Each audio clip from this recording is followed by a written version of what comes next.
শাখাওয়াত মেমোরিয়ালে ফের উত্তেজনা, পুলিশের সঙ্গে বচসা তৃণমূল কর্মীদের। বিজেপি ভিতরে লোক ঢোকাচ্ছে, অভিযোগ তৃণমূলের। 200 মিটারের বাইরে থেকে সবাইকে সরিয়ে নিয়ে যাওয়া হচ্ছে। শাখাওয়াত মেমোরিয়াল স্কুলে আবারও নতুন করে উত্তেজনা। বৃহস্পতিবার মধ্যরাতেই উত্তেজনা পরিস্থিতি তৈরি হয়েছিল। মুখ্যমন্ত্রী মমতা বন্দ্যোপাধ্যায় তিনি পৌঁছেছিলেন শাখাওয়াত মেমোরিয়ালে। ফের উত্তেজনা, বাইরে থেকে সবাইকে সরিয়ে দেওয়া হয়েছে। বিজেপি ভিতরে লোক ঢোকাচ্ছে এমনটা অভিযোগ করছে তৃণমূল কংগ্রেস। 200 মিটারের মধ্যে লোক ঢোকানো যাবে না। শাখাওয়াত মেমোরিয়ালে ফের উত্তেজনা, পুলিশের সঙ্গে বচসা তৃণমূল কর্মীদের। 200 মিটারের মধ্যে বাইরে থেকে সবাইকে সরিয়ে দেওয়া হয়েছে, কোনো জমায়েত করতে দেওয়া হচ্ছে না। পুলিশের সঙ্গে বচসা বাঁধে তৃণমূল কর্মীদের। নতুন করে উত্তেজনার ছবি দেখা গেল শাখাওয়াত মেমোরিয়ালে।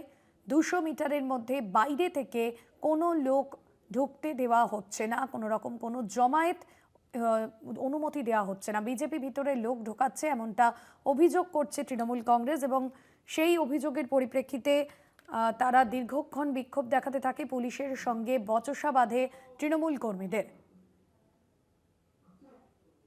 200 মিটারের বাইরে থেকে সবাইকে সরিয়ে নিয়ে যাওয়া হচ্ছে।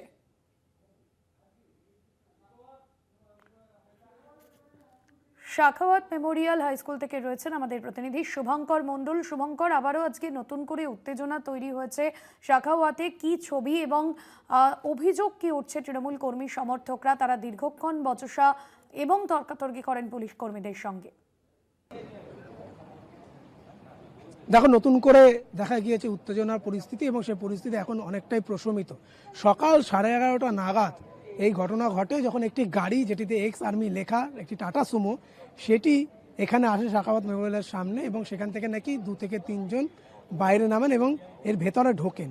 যে স্ট্রং রুম করা রয়েছে সেখানে নাকি, অর্থাৎ এই শাখাওয়াত মেমোরিয়ালের ভেতরে তারা নাকি যান, এমনটাই অভিযোগ। এবং সেই বিষয়টি নিয়েই তৃণমূল কর্মী সমর্থকরা যারা খিদিরপুর থেকে এসেছিল তাদের অভিযোগ যে গাড়িতে বিজেপির লোগো নাকি লাগানো ছিল, এবং তাদের অভিযোগ যে ভেতরে বিজেপি লোকজন ঢোকাচ্ছে এবং কোনো না কোনোভাবে ভোটে কারচুপি, ইভিএম ট্যাম্পারিং বা পোস্টাল ব্যালট ট্যাম্পারিংয়ের মতো ঘটনা ঘটতে পারে, সেই আশঙ্কা তারা করছেন। এবং তারপরে উত্তেজনা ছড়ায়, পুলিশের সঙ্গে আকস্ত বচসা কেন এইভাবে গাড়িটিকে এন্ট্রি দেওয়া হলো। পরবর্তীতে জানা যায় বা পুলিশের তরফ থেকে জানানো হয় যে এটি একজন এক্স আর্মির গাড়ি, তিনি এইখানেরই স্থানীয় এবং এই গাড়িটি এখানে এসেছিল।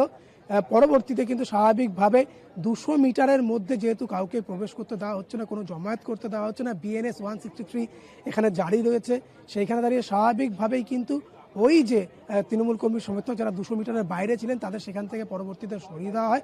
উত্তেজনা কিছুটা প্রশমিত হয়। আমি একটু আমার ক্যামেরা পার্সন সুবীর ঘোষকে দেখাতে বলবো এই মুহূর্তে শাখাওয়াত মেমোরিয়ালের সামনে যে ছবি, যে সাদা পোশাকে কলকাতা পুলিশের যারা রয়েছেন তারা তো এখানে রয়েইছেন। একজন অ্যাসিস্ট্যান্ট কমিশনার পদমর্যাদার একজন পুলিশ আধিকারিক, তার নেতৃত্বে পুলিশ যেরকম রয়েছে, কেন্দ্রীয় বাহিনীর জওয়ান, এবং সেখানে কিন্তু পুরুষ মহিলা উভয় জওয়ানই তারা রয়েছেন, মোতায়েন রয়েছে, হাতে তাদের আগ্নেয়াস্ত্র রয়েছে, এবং কোনো রকম কোনো জমায়েত কিন্তু এখানে করতে দেওয়া হচ্ছে না। যে গাড়িগুলোই আসছে ভোটের কাজে, সেই গাড়িগুলোকে থরো চেক করা হচ্ছে। যারাই ভেতরে যাচ্ছেন কাজের জন্য তাদের আই কার্ডগুলোকে থরো চেক করা হচ্ছে, পুঙ্খানুপুঙ্খ বিবরণ নিয়ে কিন্তু তাদেরকে ভেতরে প্রবেশ করতে দেওয়া হচ্ছে। কেননা কোনো রকম ঝুঁকি নিতে নারাজ যে নির্বাচন কমিশন, জাতীয় নির্বাচন কমিশন, সেইখানে দাঁড়িয়ে অতিরিক্ত ফোর্স এখানে যেরকম মোতায়েন করা হয়েছে, ক্ষুদিরাম অনুশীলন কেন্দ্রতেও আমরা দেখতে পেয়েছি উঁচু উঁচু ফেন্সিং ব্যারিকেড দিয়ে সেখানে ঘিরে রাখা হয়েছে। এবং যে বলা যেতে পারে গণনা কেন্দ্রগুলি রয়েছে, স্ট্রং রুমগুলো রয়েছে, প্রত্যেক জায়গাতে কিন্তু আঁটোসাঁটো নিরাপত্তা, ভাষ্যতেও এখানেও কিন্তু ত্রিস্তরীয় নিরাপত্তা বলা হয়, এবং সেখানে গার্ডরেল যাবতীয় দিয়ে বিভিন্ন জায়গায় ঘিরে রাখা হয়েছে। আমাদেরও যখন আমরা বাইরে যাচ্ছি বা ভেতরে আসছি তখন আই কার্ড চেক করা হচ্ছে। ফলত কোনো না কোনো জায়গায় গিয়ে যে অভিযোগগুলো বারবার দেখা গিয়েছে, হয়তো তৃণমূল করেছে বা অন্যান্য দল করেছে, সেগুলো যাতে আর না ওঠে। সর্বোপরি আগামীকাল যে কাউন্টিং রয়েছে, এবং আমি যেখানে রয়েছি এটি কিন্তু বলা হচ্ছে যে বিধানসভা নির্বাচনের এপি সেন্টার, এই ভবানীপুর কেন্দ্রের যে স্ট্রং রুম বা বলা যেতে পারে যে ইভিএমগুলো, পোস্টাল ব্যালট, সেগুলো এখানে রাখা রয়েছে, যেখানে আমরা জানি তৃণমূল নেত্রী মমতা বন্দ্যোপাধ্যায় এবং তার প্রতিদ্বন্দ্বী বিজেপি শুভেন্দু অধিকারী তারা লড়াই করছেন।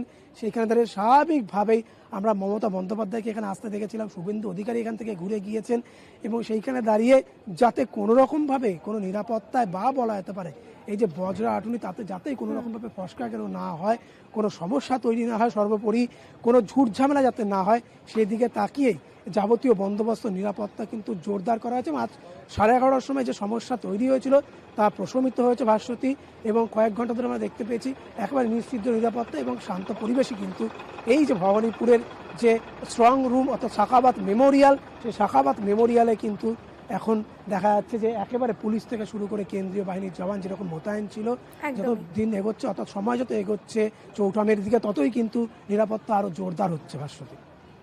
একদমই ধন্যবাদ জানাবো শুভঙ্কর। সরাসরি ছিলেন আমাদের প্রতিনিধি শুভঙ্কর মণ্ডল।